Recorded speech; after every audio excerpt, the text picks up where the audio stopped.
जितना आप दबोगे लोग उतना दबाएंगे। आज की कहानी है। मैं रसोई घर से जैसे दूध लेकर निकली, गोलू आकर टकरा गया। मामी आपको दिखाई नहीं देता, सारा दूध मेरे ऊपर गिर गया। बेटा दौड़ते हुए तुम आए थे, मैं तो ध्यान से ही चल रही थी। और गोलू बेटा आपको ध्यान से चलना चाहिए ना, अब देखो दूध गिर गया ना। मामी झूठ बोलना आपका काम है, मेरा नहीं। सब बोलते हैं आप झूठी हो, झूठ बोलकर मामा को फंसा लिया। गोलू, रीमा जोर से बोली।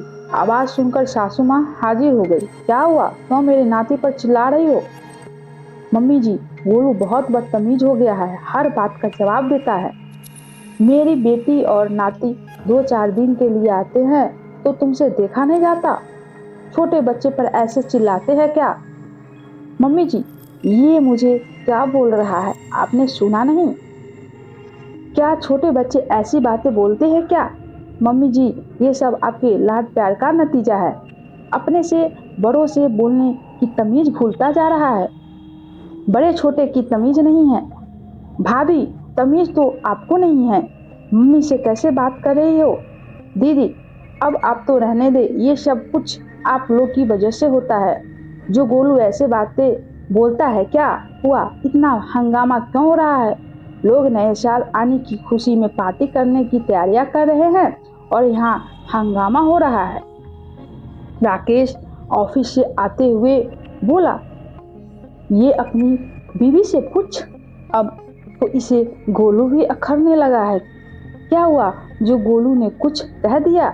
ये महारानी बच्चे पर चिल्ला रही है। रीमा, गोलू छोटा बच्चा है, उसकी बात का क्या बुरा मानना? राकेश, इस छोटे बच्चे ने क्या बोला है, जरा सुन तो लीजिए। रीमा, छोटी छोटी बात को खींचने से घर का माहौल खराब होता है। छोड़िए सब, जाकर चाय बनाओ। नहीं राकेश, आज नहीं, आज छोड़ दिया तो फिर मेरी इज्जत एक छोटा बच्चा भी नहीं करेगा। आज आपको मेरी सारी बातें सुननी पड़ेगी।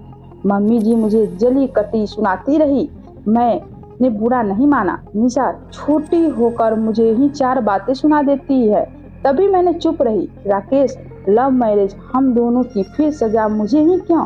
मैं ही क्यों सबकी नाराजगी और गुस्सा झेलती रहूं? आपको कभी किसी ने कुछ नहीं बोला। आप कहते रहे मम्मी बाहर से कठोर है लेकिन दिल की बहुत अच्छी है। कुछ वक्त बाद मम्मी का गुस्सा शांत हो जाएगा।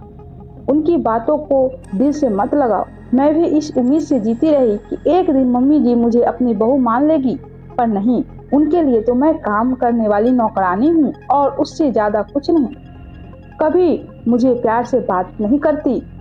कोई नौकरानी से भी ऐसी बात नहीं करता जैसे मम्मी जी मुझसे करती है। जिसको जब मर्जी जो मर्जी सुना दो, मैंने सबकी बर्दाश्त की, लेकिन आज छोटा बच्चा मुझे ही 2 बातें सुना रहा है। तब भी मम्मी जी को इससे कुछ गलत दिखाई नहीं दे रहा है। उसको चुप कराने और डांटने की बजाय मुझे ही तमीज सिखा रही है। अब बहुत हो गया। सुना था पलटकर जवाब देना गलत है, पर सुनते रहो तो लोग बोलने की भी हद भूल जाते हैं। आज देख भी लिया, ये मेरी गलती है। मैं सब सुनती रही, लेकिन अब घर के बच्चे भी बोलने लगे हैं, इसलिए अब से मैं किसी की गलत बात नहीं सहूंगी। फिर कोई ये ना बोले कि बड़ों से जवान लड़ाती है। चुप रहने वाली रीमा ने आज अपने मन की सारी भड़ास निकाल दी, जो उसने कई साल से अपने मन में दबा कर रखी थी। प्यार करके शादी करना गुनाह है, तो मैंने इस सालों में इन गुनाहों की सजा काट ली है। अब बस और नहीं। वहां खड़े सबकी लोग शर्मिंदा थे। गोलू, जाओ मम्मी से सॉरी बोलो। सासू माँ बोली, सॉरी मामी। रीमा ने गोलू को गले लगा लिया। रीमा की सास को भी अपनी गलती का एहसास हुआ। बहू, मुझे भी माफ कर दे इस नए साल में। मैं तुमसे वादा करती हूँ कि कभी तुम्हारे मन को नहीं दुखाऊंगी और उम्मीद करती हूँ कि आने वाला नया साल बीते साल की करवाहट भुलाकर खुशियां और रिश्तों की मिठास लेकर आएगा। कहते हुए सासू माँ ने रीमा को गले लगा लिया। बाहर नए साल के जश्न में पटाखे फूट रहे थे। पटाखों की रोशनी से सास बहू के मन में एक दूसरे के लिए प्यार और विश्वास की लौ जला दी।